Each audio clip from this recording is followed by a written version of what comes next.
नमस्कार दोस्तों। प्राचीन ज्ञान यूट्यूब चैनल में आपका स्वागत है।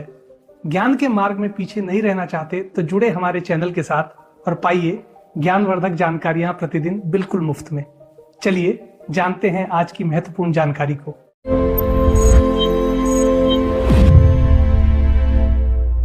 दोस्तों, प्रकृति का खजाना असीमित है।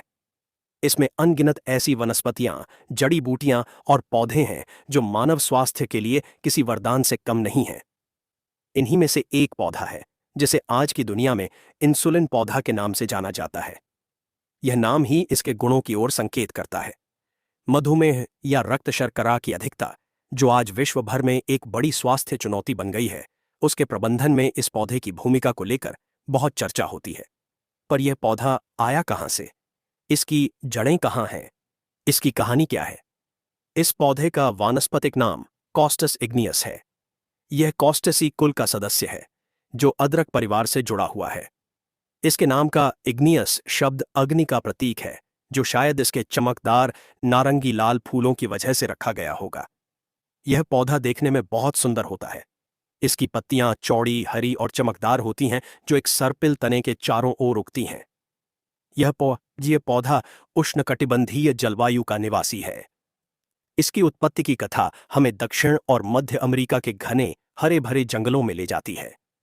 माना जाता है कि ब्राजील, पेरू और इक्वाडोर के अमेज़न वर्षावनों में यह पौधा सदियों से प्राकृतिक रूप से उगता रहा है। वहां के आदिवासी और स्थानीय समुदाय इस पौधे के गुणों से पीढ़ियों से परिचित थे। वे इसे केवल सजावट के लिए नहीं, बल्कि अपने पारंपरिक ज्ञान के आधार पर विभिन्न स्वास्थ्य समस्याओं के उपचार के लिए भी उपयोग करते थे। यह पौधा उन जंगलों में बड़े बड़े पेड़ों की छांव में नमी वाली मिट्टी में फलता फूलता था। वहां के मूल निवासी इसे अलग अलग नामों से पुकारते थे। उनके लिए यह जंगल का एक और उपहार था। वे इसकी पत्तियों का रस निकालकर या उन्हें चबाकर कई प्रकार के रोगों में राहत पाते थे।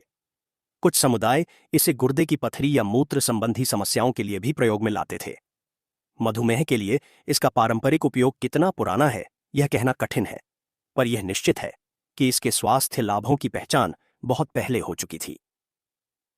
इस पौधे की विश्व यात्रा बहुत बाद में आरंभ हुई। जब यूरोपीय खोजकर्ताओं और वनस्पति शास्त्रियों ने नई दुनिया की खोज आरंभ की, तो वे अपने साथ वहां की अद्भुत वनस्पतियों के नमूने भी लाने लगे। कॉस्टस इग्नियस की सुंदरता ने बागवानी के शौकीनों का ध्यान खींचा। इसके चमकीले फूल और सर्पिल पत्तों के विन्यास ने इसे एक लोकप्रिय सजावटी पौधा बना दिया। यह पौधा अमेरिका से निकलकर एशिया, अफ्रीका और ऑस्ट्रेलिया के उष्णकटिबंधीय भागों में पहुंचा। भारत में इसका आगमन अपेक्षाकृत नया है। माना जाता है कि पिछले कुछ दशकों में ही यह पौधा भारत की नर्सरियों और घरों का हिस्सा बना। पहले तो यह केवल अपनी सुंदरता के लिए लगाया जाता था। लोग इसे अपने बगीचों की शान बढ़ाने के लिए लगाते थे।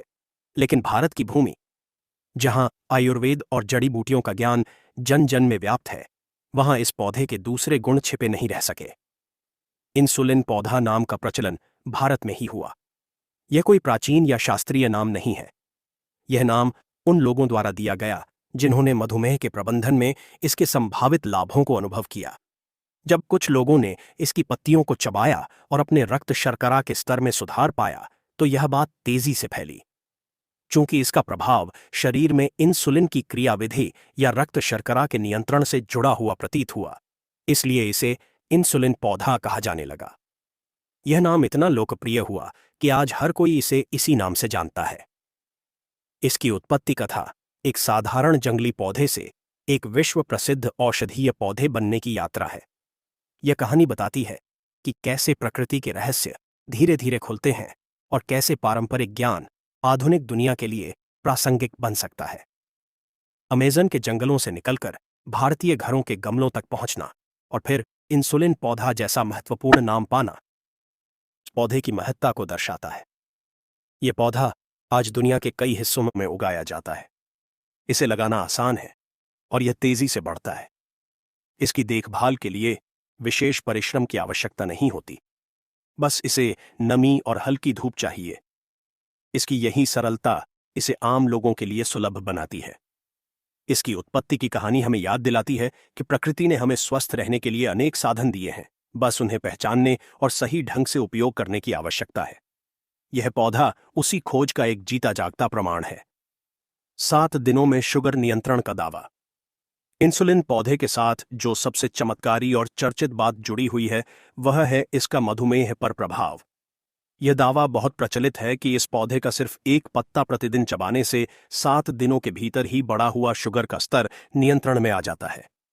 यह बात सुनने में किसी जादू से कम नहीं लगती, और यही कारण है कि मधुमेह से पीड़ित अनेक लोग इस पौधे की ओर आकर्षित हुए हैं। यह दावा कितना सच्चा है और इसके पीछे का आधार क्या है, यह समझना महत्वपूर्ण है। यह बात मुख्यतः व्यक्तिगत अनुभवों और लोक उपचार की परंपरा पर आधारित है। यह एक व्यक्ति से दूसरे व्यक्ति तक पहुंची है। मान लीजिए किसी व्यक्ति ने, जिसका रक्त शर्करा स्तर बढ़ा हुआ था, किसी के कहने पर इस पौधे की एक पत्ती प्रतिदिन खानी आरंभ की। उसने सुबह खाली पेट एक पत्ती को तोड़ा, धोया और अच्छी तरह चबाकर खा लिया। इसके साथ ही वह अपनी दिनचर्या और खान पान पर भी थोड़ा ध्यान देने लगा। कुछ दिनों बाद जब उसने अपने रक्त शर्करा की जांच कराई तो उसने पाया कि स्तर पहले से कम है। यह अनुभव वह दूसरों को बताता है। फिर दूसरा व्यक्ति इसे आजमाता है, उसे भी लाभ दिखता है। इस प्रकार 7 दिन में शुगर नियंत्रण की बात एक स्थापित मान्यता का रूप ले लेती है। यह पारंपरिक ज्ञान के प्रसार का एक विशिष्ट उदाहरण है। इसमें आधुनिक वैज्ञानिक परीक्षणों के स्थान पर व्यक्तिगत साक्ष्य और विश्वास की प्रधानता होती है। इस पौधे की पत्तियों का स्वाद थोड़ा खट्टा और कसैला होता है। इसे चबाना आसान होता है। कहा जाता है कि सर्वोत्तम परिणामों के लिए सुबह खाली पेट एक पत्ती चबानी चाहिए और इसके बाद आधे घंटे तक कुछ और नहीं खाना पीना चाहिए। कुछ लोग 2 पत्तियां, एक सुबह और एक शाम, खाने की सलाह भी देते हैं। यह 7 दिन का जो समय है वह शायद इसलिए प्रचलित हुआ क्योंकि किसी भी नए उपचार का प्रभाव दिखने में कुछ समय लगता है, और 7 दिन एक सामान्य अवधि है जिसे लोग आसानी से अपना सकते हैं। अब प्रश्न उठता है कि क्या इस दावे में कोई वैज्ञानिक आधार है? आधुनिक विज्ञान हर दावे को तर्क और प्रमाण की कसौटी पर परखता है। पिछले कुछ वर्षों में इंसुलिन पौधे या कॉस्टस इग्नियस पर दुनिया भर में कई वैज्ञानिक शोध और अध्ययन हुए हैं। इन अध्ययनों का उद्देश्य यही जानना था कि क्या यह पौधा सच में रक्त शर्करा को कम करता है, और यदि हां, तो कैसे। प्रयोगशाला में हुए कई अध्ययनों और जानवरों, विशेषकर चूहों, पर किए गए परीक्षणों में उत्साहजनक परिणाम मिले हैं। इन शोधों में पाया गया कि इस पौधे की पत्तियों के अर्क में कुछ ऐसे सक्रिय यौगिक होते हैं जो मधुमेह के प्रबंधन में सहायक हो सकते हैं। इन यौगिकों में कोरोसोलिक एसिड का नाम प्रमुखता से लिया जाता है। कोरोसोलिक एसिड को रक्त शर्करा के स्तर को कम करने वाले गुणों के लिए जाना जाता है।